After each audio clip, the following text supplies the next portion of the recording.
Hello, many blessings and many greetings from Ayya Phalanyani of Ananja Vihara in Germany.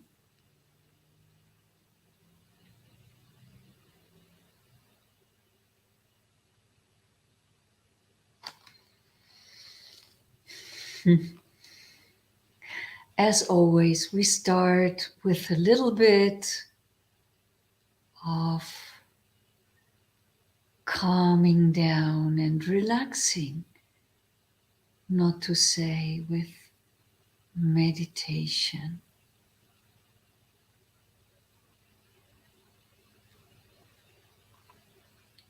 I'm sometimes not calling it meditation because it's really just a few minutes that we do.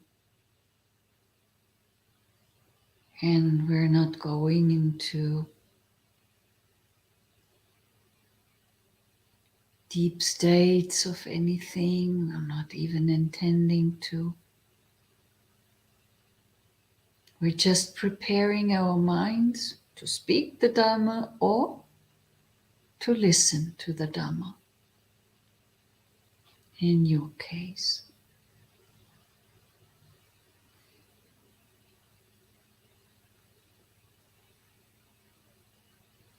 sit upright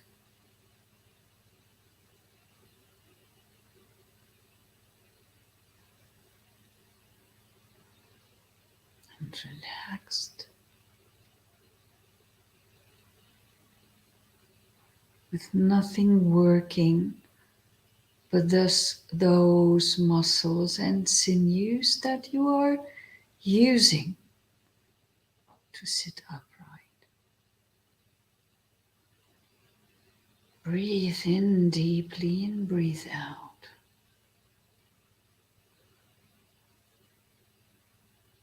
Let go of control. Meditation is not about control. Sometimes we try to. Sometimes there are translations that translate, that put words, Pali or Sanskrit words,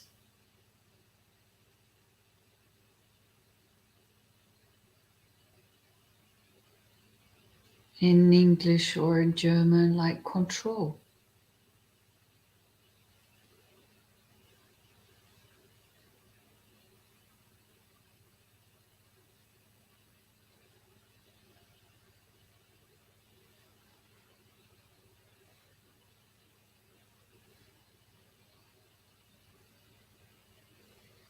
But actually, controlling is not a good word.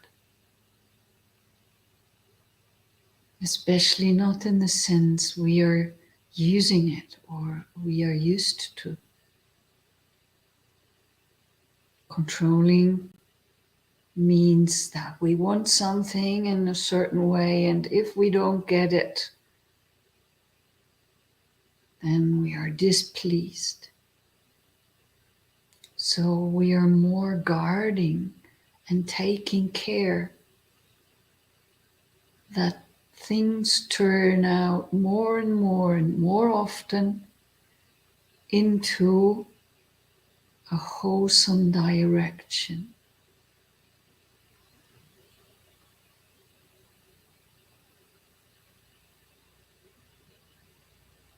And we're not even controlling the breath, which is sometimes very, very difficult for Westerners. We're not controlling the breath, and we're not holding the stomach or the belly. It's all totally relaxed. Also, our face is totally relaxed.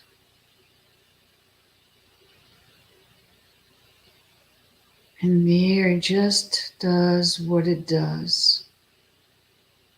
It goes in and out.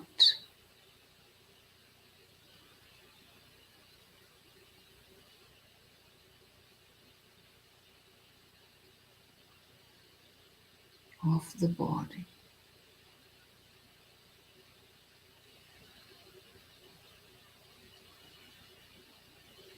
of the humans, and of many, many other beings.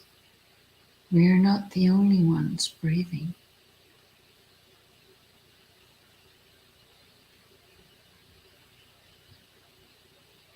We're taking in this air that surrounds Earth since an unknown beginning. I'm not a scientist. I don't know exactly when and how Earth came to be as it is so that we could breathe in the air and live. But since then, beings are breathing in and out that very same air.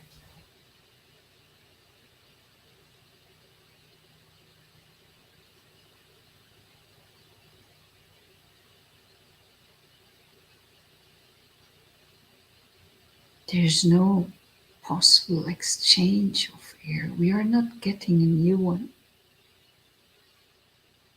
If there is a leak in the atmosphere and something gets in, or we lose our air, some things within the air, that would be dreadful. That would be the end of our breathing. So we can just imagine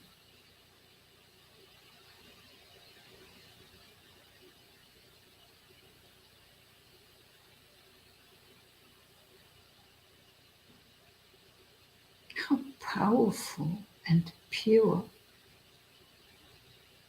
this air is.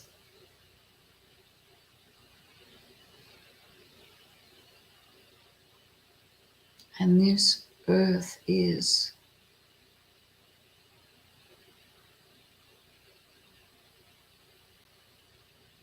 And how fragile the system.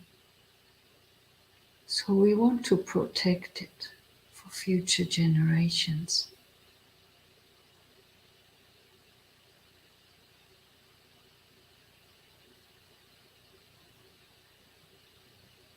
And softly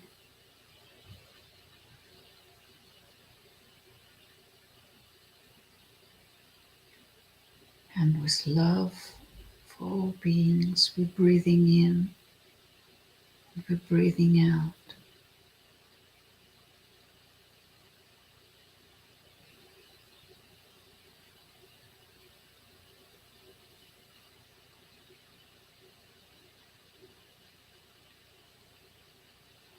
We're not forcing anything.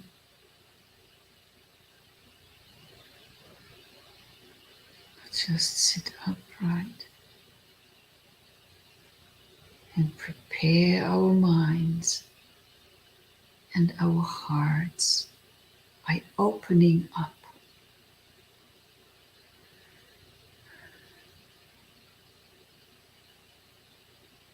to listen to the Dhamma.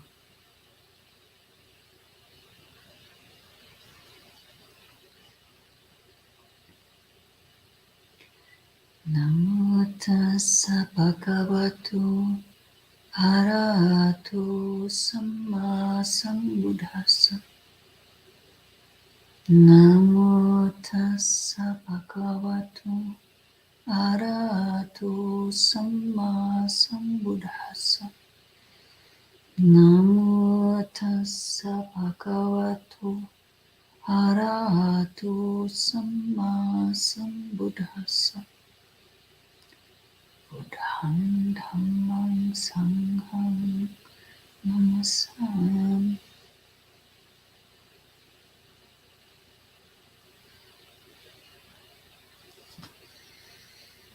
Okay, there you are. Happy to see you all. And happy to have the opportunity to again talk on the Dhamma to you. And I hope it is of good use for you. And you remember that the last weeks we talked about Majjhima Nikaya number 44, which is such a rich and important sutta with so much information on Nibbana and on meditative states. And we discussed those. So I thought, what are we going to do after that? What can I now talk about? And it's, of course, we're not there yet. We can talk about those states. We can talk about Pala Samapatti. We can talk about Nirodha Samapatti. Good morning, Edward, and good morning, everyone, wherever you are. Greetings. I just saw a message. So,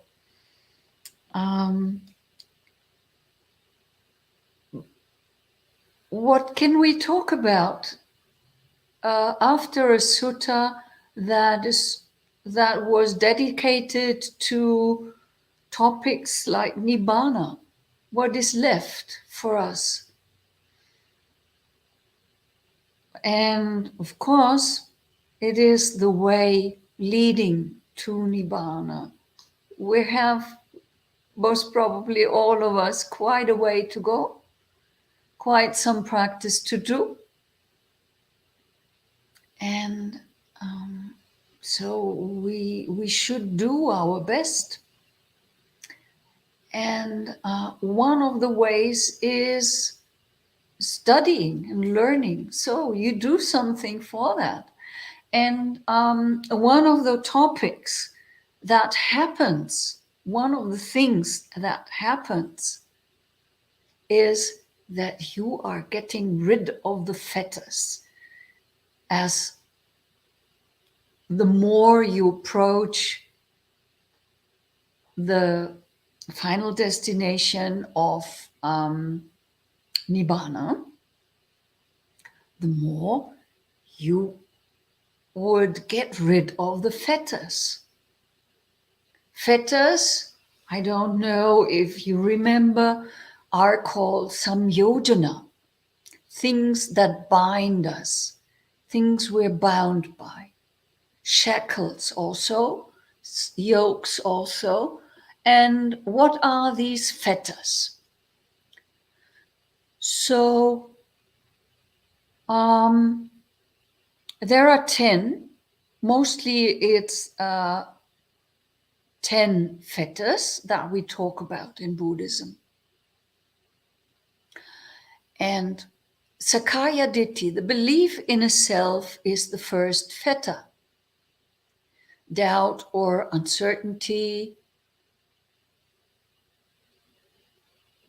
most probably especially about the Buddha, the Dhamma, and the Sangha, but many doubts, doubts that we can do it, doubts that we are capable, and things like that. That is the second fetter, vicikicca. The third fetter is silabata paramasa, and that is the clinging to rites and rituals. And these three fetters, when you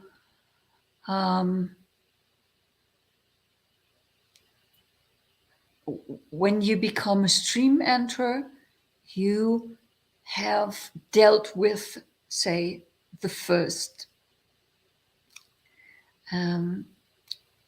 with those first three. So when you become a stream enterer, you would have no more doubts about the Buddha. You would not attach to rites and rituals. Although you can do, and although you might do, you might understand these are not leading to arahantship. And of course, the most important, you would have a basic, at least a basic understanding that the self as you thought there is inexistent. Then the sensual desire,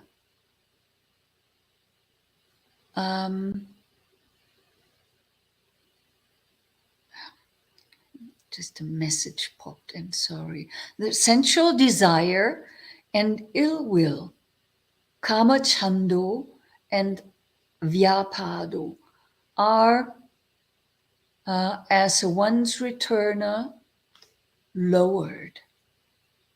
So they are not gotten rid of. And the next step would be that you get rid of these, that sensual desire and ill will cease within you. Then one would become a non-returner. Then there is ruparagu. And this is most times translated like lust for material existence, or lust for material birth, or lust for this material world we're living at. And aruparagu, lust for the immaterial existence, or how you say that? It's not only that. It's not only that you want to be reborn in or born in formless realms or so, but it's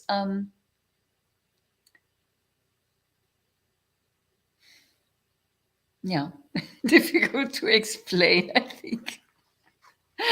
And this is not our topic. Maybe we can go through that another time in more detail. The next is conceit, mana, restlessness, udhacha, and ignorance, avidya. That goes as a last. So we have been talking about avidya often, and this is really the last thing that leaves you, or that leaves a person who becomes an arahant. So these last 5 fetters are going extinct in the arahant. And this is just in brief so that you know the list of the 10 fetters. And we are talking about a sutta that is called Kotthikasutta, or in Pali they say Kotthikasutta. And it is a sutta where the Venerable Mahakottita and the Venerable Sariputta are talking together. And you already know that these two have fantastic conversations that are so enriching and so clearing. The same, not exactly the same, but very, very similar talk or discussion happens between a householder called Chitta, who was among the foremost lay disciples of the Buddha, and who was said to have been a non-returner. And he could explain exactly this, what these 2 great Arahant bhikkhus are talking about. So this is a very common teaching in the Buddha's dispensation.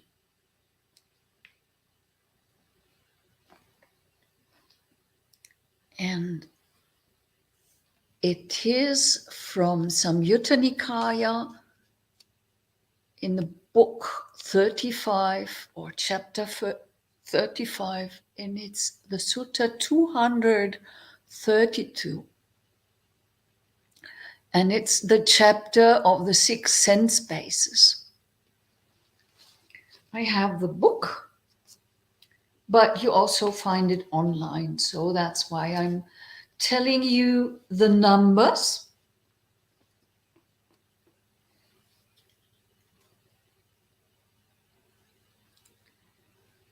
Listen carefully. On one occasion, the Venerable Sariputta and the Venerable Mahakotthika were dwelling at Varanasi in the deer park at Isipatana. Then, in the evening, the Venerable Mahakotthika emerged from seclusion and approached the Venerable Sariputta. He exchanged greetings with the Venerable Sariputta, and when they had concluded their greetings and cordial talk, he sat down to one side and said to him, "How is it, friend Sariputta? Is the I the fetter of forms, or are forms the fetter of the I? Is the ear the fetter of the sounds, or are the sounds the fetter of the ear? Is the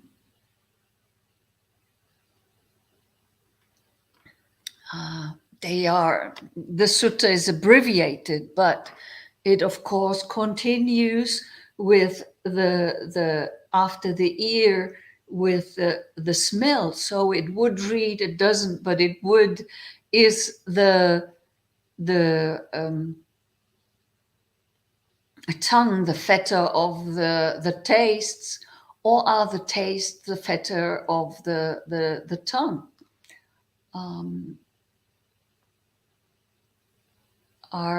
Is the nose the fetter of the odors, or is the odor, I don't know how to pronounce it, odor, I think, is that odor the fetter of the nose? Is the touch the fetter of the touch oh, tactile sense, or is it way round? Is the mind the fetter of the mental phenomena, or are mental phenomena the fetter of the mind? Friend Kotita, the I is not the fetter of forms, nor are forms the fetter of the I, but rather the desire and lust that arise there. Independence on both, that is the fetter there. The ear is not the fetter of the sounds, nor are sounds the fetter of the ear, but rather the desire and lust that arises there in dependence on both. That is the fetter. And so with nose and odor, taste and tongue, sense, I have forgotten how that is called in English, tactile sensation and touch. The mind is not the fetter of mental phenomena, nor are mental phenomena the fetter of the mind, but rather the desire and lust that arise there in dependence on both. That is the fetter there.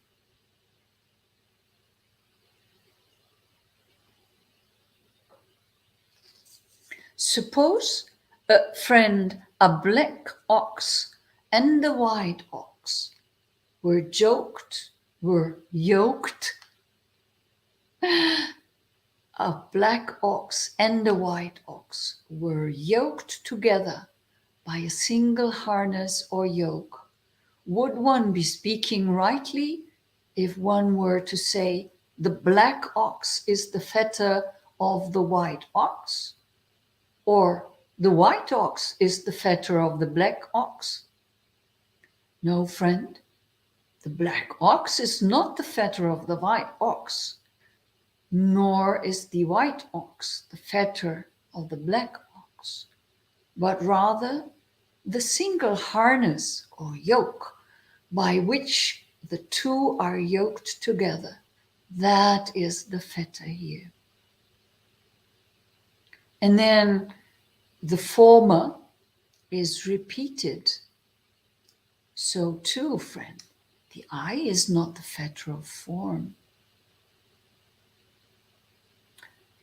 The mind is not the fetter of the mental phenomena, nor are mental phenomena the fetter of the mind, but rather the desire and lust that arise in dependence on both.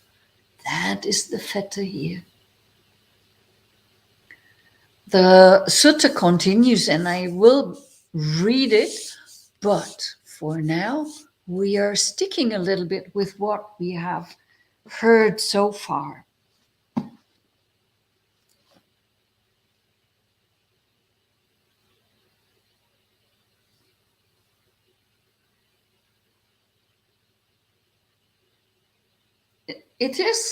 Now we hear that and we read it, and it sounds so logic, but when we look at our daily life, it's not always sure, and it's not always like we understood that thoroughly always, and that we could live by this. It is often, more often, that we blame the things. And, in a childlike manner, so to say, that when a child, for example, slams the door on the fingers and hurts itself, then afterward it gets angry at the door and kicks the door and yells at the door and says it's the door's fault and so on. So we think like this more often than not, or more often than we are really aware of. And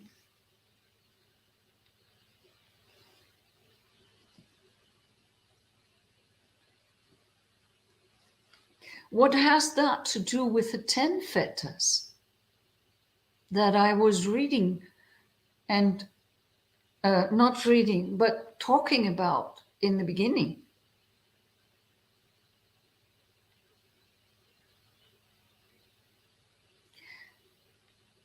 For me, the connection here is that when we are living a normal life with no understanding of the Dhamma, then we tend to see a world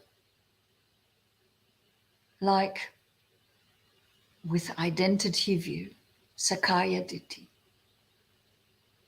We tend to make the things that we are surrounded with, I and mine, and we build ourself and we build our identity and self-understanding of the things that we hear and see and smell, and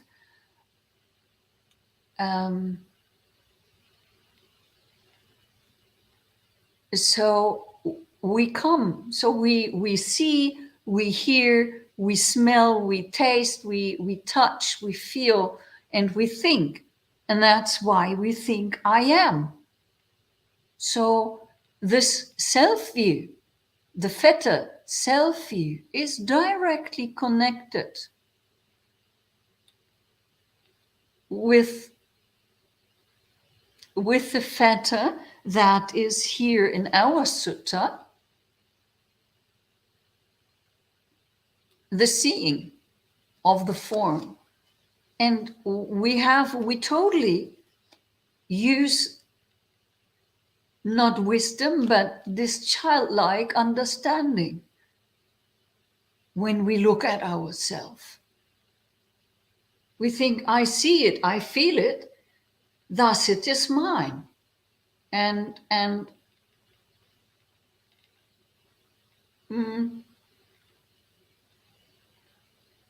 that is in a way the same thought like a child that kicks the door because something hurt it and it said, yes, your fault.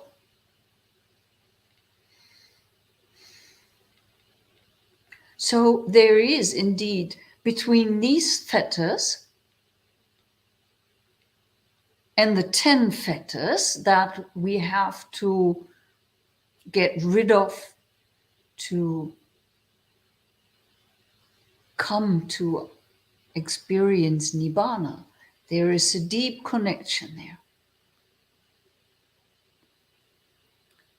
Also, the understanding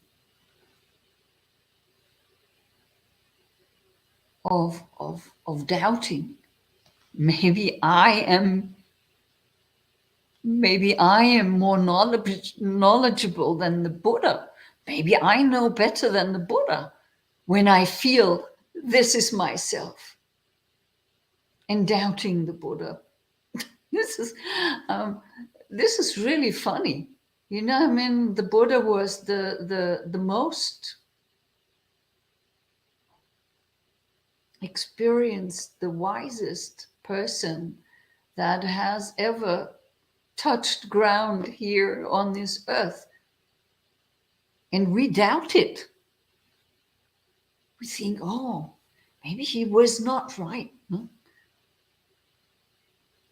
And we read the greatest wisdom that he gave us, and we doubt it. Instead of saying, well, maybe I don't understand it yet, but who am I to say I know better? So, also, this has a lot to do with the fetters that we are talking of. This is referring to the mind. Our mind thinks.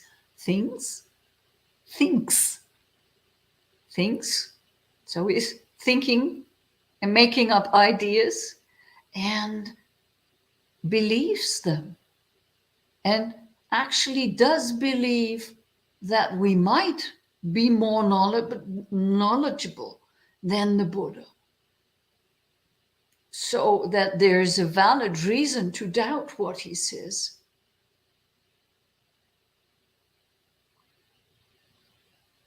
And we are so full of ourselves that we rather believe what we say and think than what the Buddha said. So you could connect all these fetters.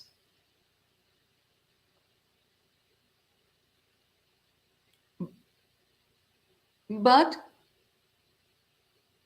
they are not the same. They need to be distinguished. So we are in this sutta talking about other things than the 10 fetters that have to be overcome. These fetters are also called, they are called samyojana,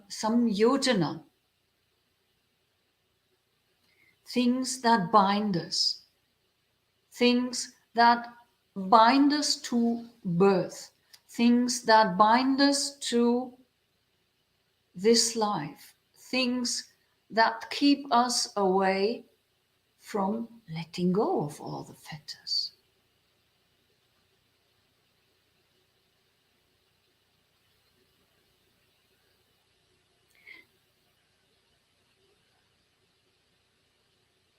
And this is so clear that Sariputta then says, no, none of it is the fetter. It's not. I'm looking for an example. Take our cake that we use for example, often. So you love cake, or I love cake, and sometimes we do have cake at lunchtime as a dessert. And a normal person would say, oh, that cake is such a fetter, and I'm so bound by that cake. And also almost make it the cake's fault, you know, that one is greedy and getting fat also. But it's not. It's not the cake's fault. The cake is just a mixture. It's just some khandas bound together.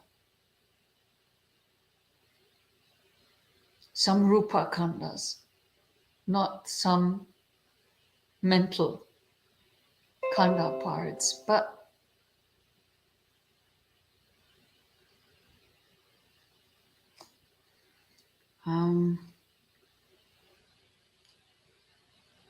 these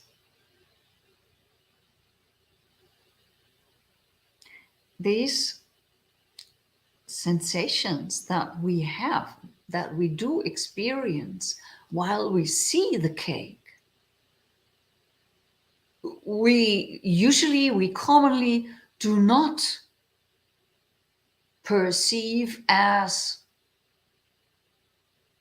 being the problem there. There we think, oh, these are my feelings. These are my I want that cake. And we find it a valid reason to want it. And we're feeling we say, oh, I feel hungry, or I love cake, I want cake. So we think this is right. But what they are talking about is, no, not the cake is at fault. Not that we see the cake is the fault, but that we want the cake. That we crave for the cake. That is the problem. Or when we daydream, when we get lost in thoughts during meditation. And we like our thoughts. I can definitely remember how I liked my thoughts and was annoyed to have to give them up and to name them, and to be told by a teacher to name thinking. Thinking. Thinking. Once a thought arise, and make it go away thus, because I wanted my thoughts. And I thought they are important. And that's how we think. That's a very common condition. That's a very normal way of thinking.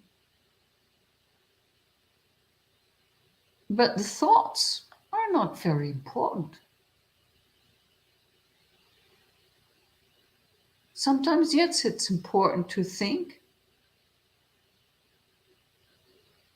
We can't spend our lives entirely without, but the way we are thinking is that we are craving for our thoughts, that we are craving for our ideas, and that we are lusting for the entertainment that our thoughts bring us. And that is crucial here. We want this entertainment that the thoughts provide us. That's why we sit there and think. That's why we go into mental voyages and start daydreaming. And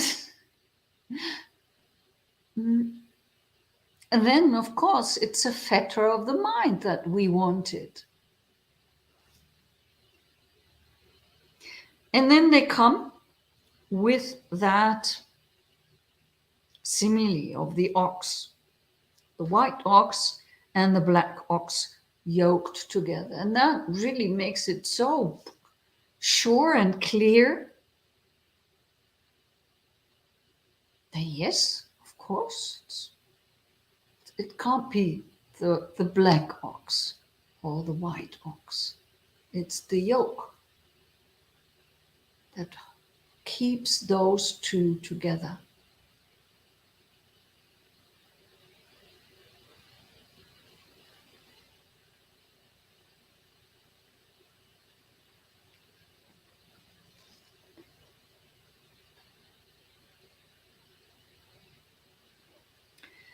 So it is said then, so too, friend, the I is not the fetter of forms,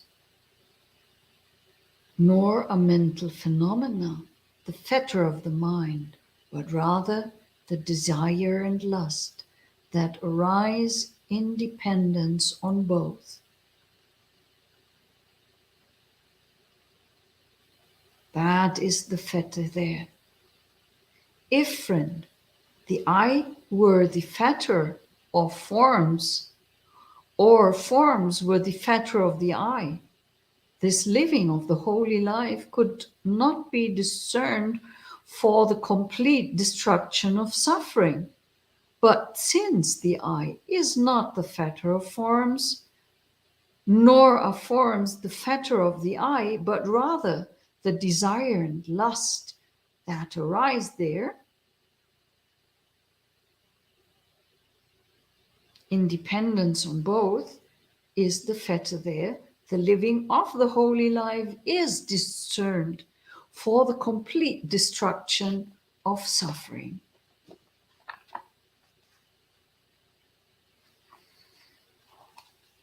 If, friend, the ear were the fetter of the sounds, or the sounds were the fetter of the ear, etc., if the mind were the fetter of the mental phenomena, or if mental phenomena were the fetter of the mind, this living of the holy life could not be discerned for the complete destruction of suffering, but rather, but since the mind is not the fetter of mental phenomena, nor are mental phenomena the fetter of the mind, but rather the desire and lust that arises in dependence on both is the fetter here. The living of the holy life is discerned for the complete destruction of suffering.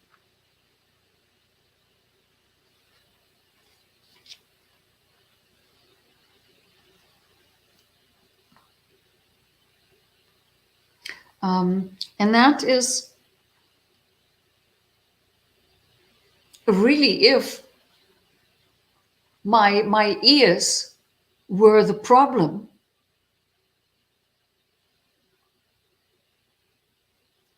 were the fetter, or if the visual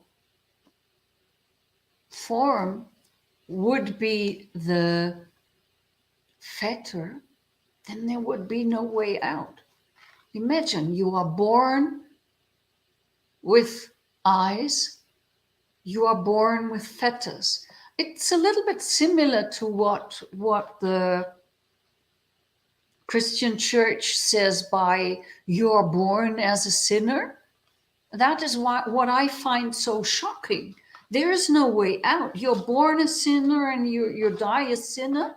So there is no way out. What to do? You just despair.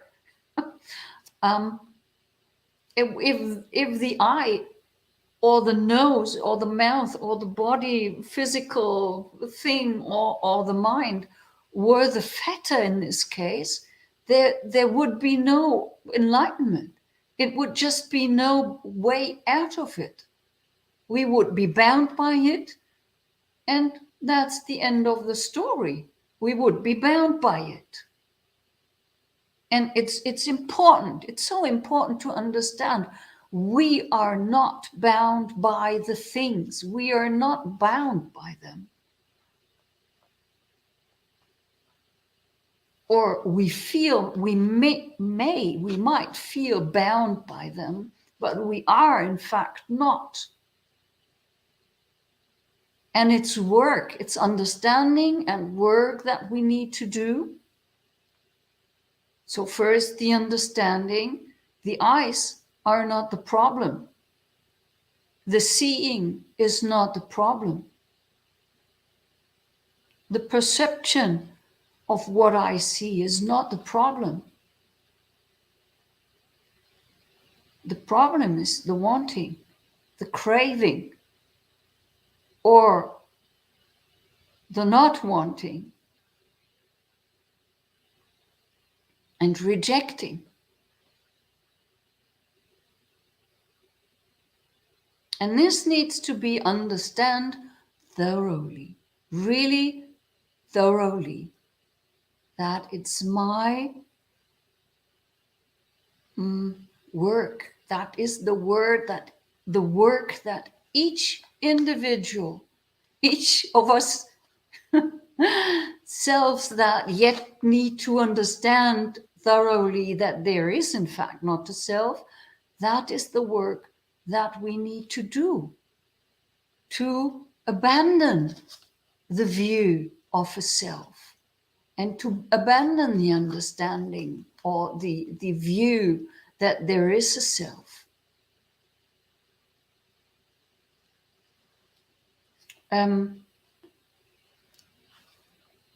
I think that's pretty clear, no? There is nothing to add, actually. It's not the fault of the things. It's our responsibility and it's our work.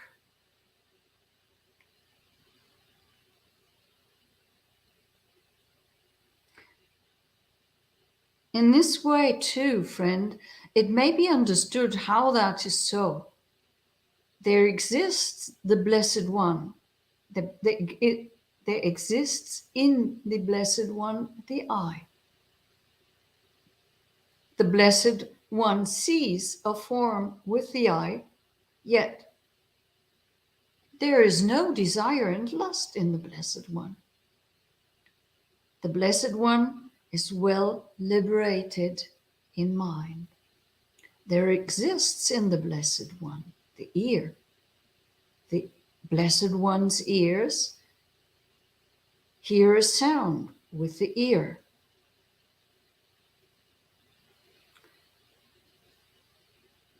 There exists in the Blessed One the nose. The Blessed One smells an odor with the nose. There exists in the Blessed One a tongue. The Blessed One savors a taste with the tongue. There exists in the Blessed One a body. And the Blessed One feels a tactile object with the body. There exists in the Blessed One the mind. The Blessed One cognizes a mental phenomena with the mind, yet there is no desire and lust in the Blessed One. The Blessed One is well liberated in the mind. In this way, friend, it can be understood how the I is not the fetter of forms, nor forms are the fetter of the I, but rather the desire and lust that arise there in dependence on both is the fetter here. How the ear is not the fetter of the sounds, nor sounds the fetter of the ear, etc. How the mind is not the fetter of mental phenomena, nor mental phenomena the fetter of the mind, but rather the desire and lust that arise there in dependence of both is the fetter there.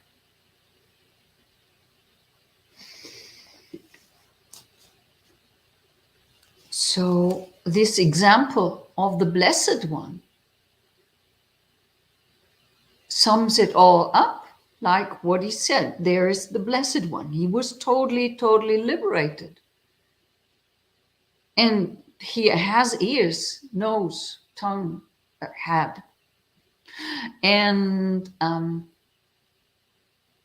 yet he is well liberated because he did the work. He has done what had to be done. He had let go of all desire, all craving, all aversion, and all of those unwholesome states. So we thinking, as we do think, it's all not my fault. Not trying to be responsible, pushing the responsibility far away from us. That is also a problem here. So once we start to take on the responsibility and watch out for what we do, how we deal with things, what we think, what we do, and what we say, that's when we start really to take responsibility for the whole process of approaching Nibbana. Maybe we don't, we will not be able to experience final liberation in this life. But to get rid of any of the fetters by understanding this is not mine, this am I not, this is not myself, and nothing of it is mine.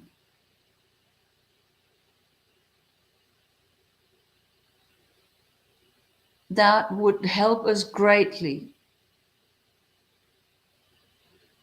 to find liberation from suffering. I would now, for the last couple of minutes, invite questions about the topic. Do you have any? Then please let me know in the chat.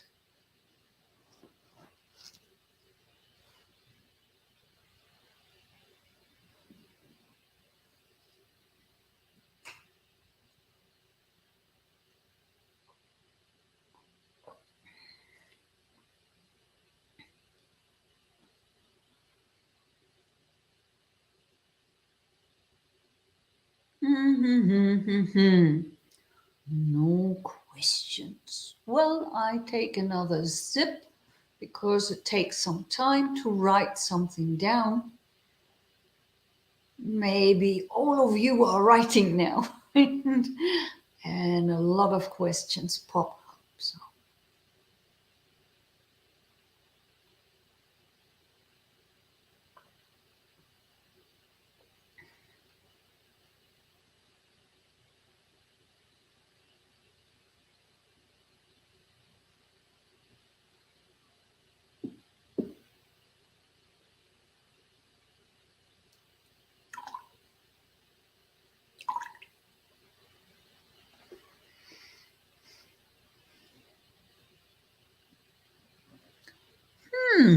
it seems that there are no questions.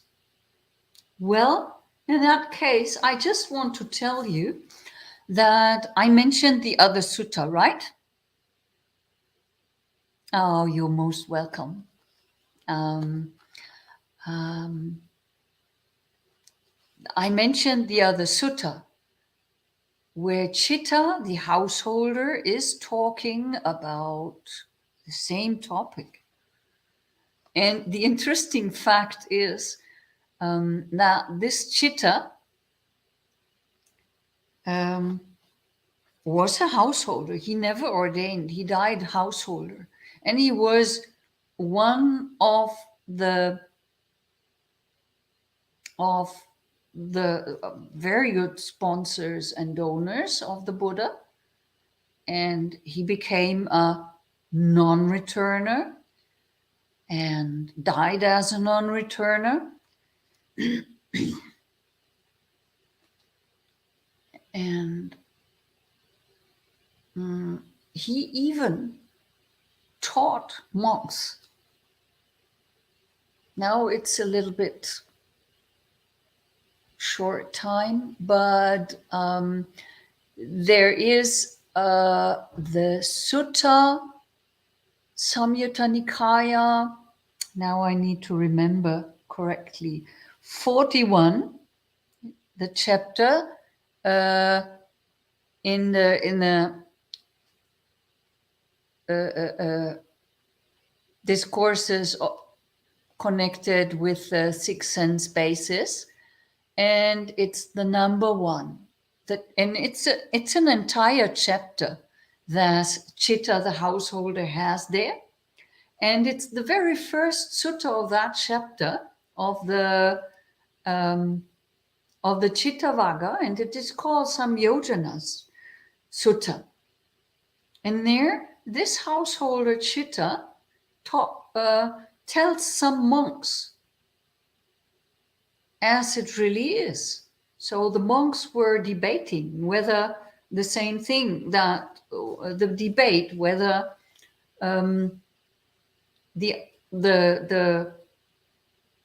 the eye is the fetter or the seeing object. And he explained, and they couldn't decide. So he explained that to them.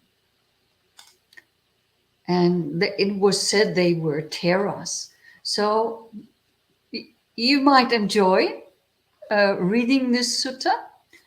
And if not, you still know it's Samyutta Nikaya 41, number 1. And the sutta we were talking about today was Samyutta Nikaya 35.232, 232. And with this, I think we can close for today. If there are no questions, or do you have a topic for next week?